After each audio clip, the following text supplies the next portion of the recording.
Welcome to Veterans Medals Workshop and today's presentation on the Vietnam Service Medal. The first American advisors into the Republic of South Vietnam were awarded the new Armed Forces Expeditionary Medal, which was created in 1961 to cover campaigns for which no specific medal was instituted prior to that point. However, as the United States' involvement in the Vietnamese conflict grew, a unique award, the Vietnam Service Medal, was authorized, thus giving the previous recipients of the Expeditionary Medal the option of which medal to accept. The Vietnam Service Medal was authorized in July 1965 for U.S. military personnel serving in the Vietnam theater between July 3rd, 1965 through March 28, 1973. And personnel were required to serve in Vietnam on temporary duty for at least 30 consecutive days or 69 consecutive days, or to serve in combat with a unit directly supporting a military operation in Southeast Asia. Military personnel serving in Laos, Cambodia, or Thailand in direct support of operations in Vietnam were eligible for the Vietnam Service Medal. As I mentioned earlier, the Armed Forces Expeditionary Medal that was awarded for earlier service in Vietnam between July 1958 and July 1965, those personnel were authorized to receive a Vietnam Service Medal, but they had to turn in their Armed Forces Expeditionary Medal. They could not have both. Almost 3.5 million Americans served in Vietnam and earned the Vietnam Service Medal. The medal itself is a very handsome design and filled with symbolism. The front of the medal depicts an oriental dragon behind a grove of bamboo trees, and below the base of the trees there's an inscription that reads, "Republic of Vietnam Service." The reverse of the medal depicts a crossbow with a torch through the center of the crossbow, and contains the inscription United States of America along the bottom edge. I sometimes think that the crossbow is a tribute to the Montagnards, which helped us in the fight against the North Vietnamese. The colors of the suspension drape and the ribbon suggest the flag of the Republic of Vietnam. The three red stripes represent the three ancient Vietnamese empires, and the green represents the Vietnamese jungle. Bronze and silver stars are authorized to signify participation in any of the 17 designated campaigns during the period of 1965 to 1973. A bronze arrowhead is also authorized for an airborne assault or an amphibious landing, although I think only the 173rd Airborne did a parachute jump that was authorized the bronze arrowhead. The eagle, globe, and anchor symbol was authorized naval personnel who served with the Marine Corps. As I mentioned earlier, there were 17 designated campaigns. The Army and the Naval Services had 17 different campaigns from the Air Force, which had its own designation. It was possible during the 67 and 68 period to serve 12 months in Vietnam and be involved in 4 campaigns, especially with the Tet counteroffense in 1968. Later, you could serve for a year and only serve in 2 campaigns. The campaigns were not set by time, but by operational design. For example, if you served only one campaign, you would get 1 Bronze Star in the center of your Vietnam Service Medal. 2 campaigns, 2 stars, and then as this example show here, 3 stars for 3 campaigns, up to a Silver Star for 5 campaigns, and once you reach 6 campaigns, then a Silver Star plus 1 Bronze Star. The ribbon rack at the bottom shows a non-commissioned officer who served for 5 campaigns in Vietnam, indicated by his Silver Star on his Vietnam Service Medal. On the actual medal, the Army and the Navy indicate the campaign stars horizontally across the ribbon drape. The Marine Corps and the Air Force indicates the number of campaigns vertically on their medals. So the medal on the left shows how the Army and the Navy would display 3 campaigns, and the anodized or gold-plated medal on the right shows how the Marines or the Air Force would indicate 3 campaigns. Now I'd like to walk you through the different configurations of the Vietnam Service Medal. The basic issue in brass, as authorized by the Institute of Heraldry, comes in bronze, and that's the medal shown on your left. It's also available as an anodized medal or a gold-plated medal, especially used by honor guards, or the Marines use that medal a lot, and it wears much better. The sad thing about the brass medals is that after 50 years they get pretty dull. The gold-plated medals, they don't change at all. It also comes in 2 miniature medals for formal wear, also in gold plate or in brass.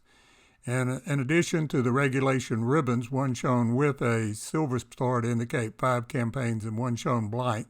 And I would like to point out here that you would never wear this ribbon or medal without at least 1 campaign star. There's an enamel lapel pin that can be worn in the lapel of a man's suit jacket, a mini ribbon, and I'll tell you a little more about that later, and a hat pin, which is a basically unofficial edition of the medal, but veterans like to have it to put on their hats. This example of a Marine veteran, retiree wearing his dress uniform with his medals. It looks really handsome, and a configuration of the medals with the foreign awards. And there's a certain number that the Marines will allow you to overlap, not covering more than half the medal. But this is an example of the bronze medals.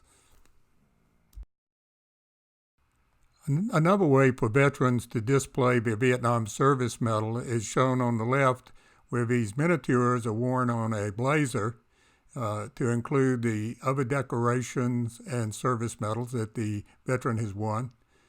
Also in the lapel, you can see the Vietnam Service Medal lapel pin. And yes, that is a Vietnam Service Medal tie going with the blazer. On the right is an example of a non-commissioned officer wearing his miniature medals with a tuxedo, a very handsome statement of his service.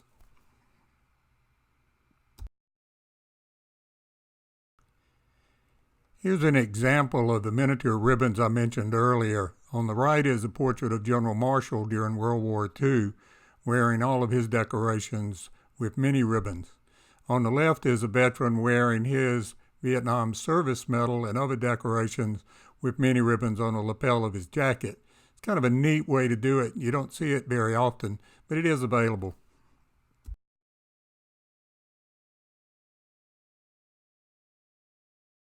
So where does the Republic of Vietnam Service Medal fit with the other service medals, or where does it stand in the order of precedence? It comes after the Armed Forces Expeditionary Service Medal and before the Southwest Asia Service Medal. It's shown by these bronze and gold-plated examples. Service in Vietnam was one of the most significant events in a veteran's life. And so it is not unusual for most veterans to take their Vietnam Service Medal and other awards and mount them for display in their office. And generally the way you do that is to take your unit patch or perhaps a picture, your ribbons, your medals, and put them together in a display case with a little brass plate at the bottom that tells the period of service. You can add things like your shooting badges or your rank and your branch of service. And all of them make a significant contribution to the memories of the dedicated service of over 3 million Americans in the armed forces. Another display is of a Navy veteran. It shows his ribbons and his Commendation Medal, Good Conduct Medal, National Defense Service Medal, and his Vietnam Service Medal, along with the Vietnamese Campaign Medal, and the only medal that goes behind the Vietnamese award, which would be the Navy Marksmanship Medal. And on the right is a kind of a case of having your cake and eat it too, where this Marine has mounted his medals for wear. So he can have them for display, and then when he wants, he can take down the case, open up the back, and take the medals out and wear them at a ceremony or some other patriotic affair. A pretty clever way to do it. Here are a couple of very nice Air Force displays. The Airman's display on the left shows his Vietnam Service Medal with 3 campaign stars mounted vertically, and he's also put brass plates on each one of his medals, which makes it easy to identify. I kind of like it where he put his dog tags in there. On the right is an Air Force pilot with his ribbons mounted over his medals. He has a Distinguished Flying Cross, multiple awards of the Air Medal. They're mounted vertically. The Army Air Force did not do it that way, but the new Air Force does. And then his Vietnam Service Medal has his 3 campaign stars mounted vertically. Here are 2 handsome displays of Coast Guard service in Vietnam. The one on the left uses gold-plated medals with the Coast Guard Good Conduct Medal, National Defense Service Medal, Vietnam Service Medal, and the Vietnamese Campaign Medal. And on the right is a Coast Guardman who worked obviously with the Vietnamese because he's received a Vietnamese Decoration of the Cross of Gallantry that comes right after his Vietnam Service Medal, and a couple of other Vietnamese medals, which shows that he must have been spending a lot of time with the Vietnamese Coast Guard.